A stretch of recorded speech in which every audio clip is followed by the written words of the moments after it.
வணக்கம் நண்பர்களே, இது நமது இந்து தமிழ் கலாச்சாரம்.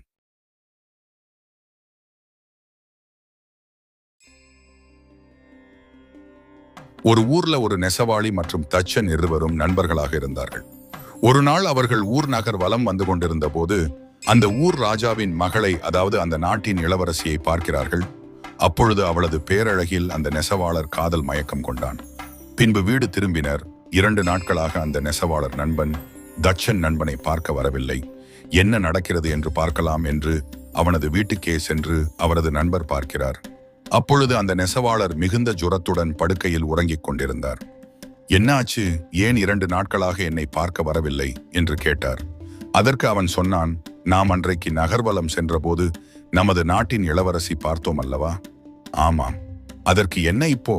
அவளை கண்டதும் நான் காதலில் விழுந்து விட்டேன். அதனால் ஏற்பட்டது இந்த ஜுரம் என்று கூறினார். ஓ, அப்படியா விஷயம்? சரி, இதை மருந்து மாத்திரைகள் எல்லாம் சரியாகாது, இதற்கு வழி இருக்கிறது என்று அவசரமாக வீட்டை விட்டு வெளியேறினான். ஒரு மரத்திலான ஒரு கருட பறவை உருவத்தை வடித்து அதை கொண்டு வந்து இந்த நெசவாளர் நண்பனிடம் கொடுத்தான். இதோ பாருடா, இந்த கருட வாகனத்தில் அமர்ந்து கொள். அதை அந்த இளவரசியின் அறைக்கே உன்னை கூட்டிச் செல்லும் என்று சொன்னான். அதிர்ச்சியில் உறைந்து போனான். என்னடா இது? ஒரு மரத்தில் ஒரு பொம்மையை செய்து கொண்டு வந்து அதில் நீ ஏறி அமர்ந்தால் அது அந்த இளவரசி அறைக்கு செல்லுமா? என்னால் இது நம்பவே முடியவில்லை என்று கேட்டார்.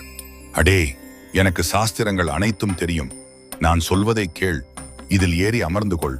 அதை உன்னை கூட்டிச் செல்லும் என்று சொன்னான். சரி என்று அரை மனதோடு அந்த கருட பொம்மை மீது ஏறி அமர்ந்து கொண்டான். சற்று நேரத்தில் அது பறக்க ஆரம்பித்தது. அதுபோல அவனது உருவமும் விஷ்ணுவின் தோற்றத்துக்கு மாறியது. இளவரசியின் அறைக்கும் முன்பாக இறங்கினார்.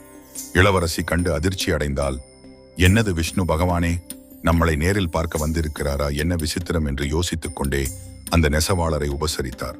பின்பாக நெசவாளன் சொன்னான், நான் மகாவிஷ்ணு மேலோகத்தில் இருந்து வந்திருக்கிறேன்.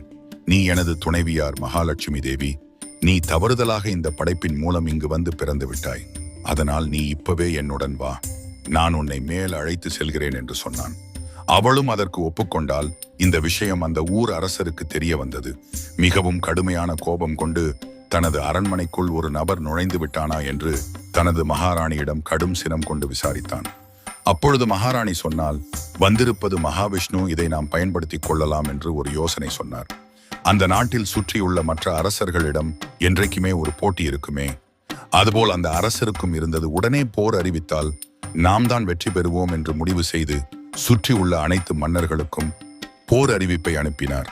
இதை சற்றும் எதிர்பார்க்காமல் இருந்த மற்ற மன்னர்கள், இவருக்கு எப்படி இப்படி பலம் வந்தது?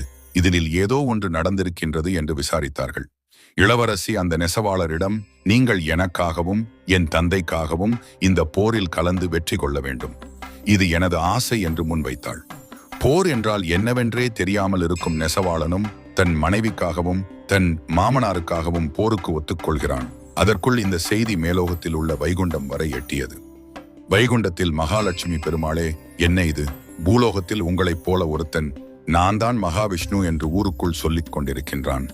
அது என்னவென்று பாருங்கள் என்று விஷ்ணுவிடம் மகாலட்சுமி கூறினார். அதற்கு அந்த விஷ்ணு, என்ன இது, நான் இங்கு இருக்கின்றேன், என்னை போல் ஒருவனா என்று அவன் மீது கோபம் கொண்டார். சற்று யோசித்தார். இவன் போருக்கு சென்று தோல்வியுற்றால் வெற்றி கொண்ட மன்னர்கள் எல்லாம் நாம் விஷ்ணுவே ஜெயித்து விட்டோம் என்று கூறுவார்கள். இவன் போலியானவன் என்றாலும் அவனது காதல் உண்மையானது. ஆகவே எனது முழு பலத்தையும் அவனுள் நான் இறக்கின்றேன் என்ற மகாவிஷ்ணு அந்த நெசவாளருக்கு தனது அனைத்து சக்திகளையும் கொடுத்து போரில் வெற்றி பெறுகின்றான். இளவரசியும் மணந்து அந்த ராஜ்யத்தை நல்லபடியாக ஆட்சி செய்தான்.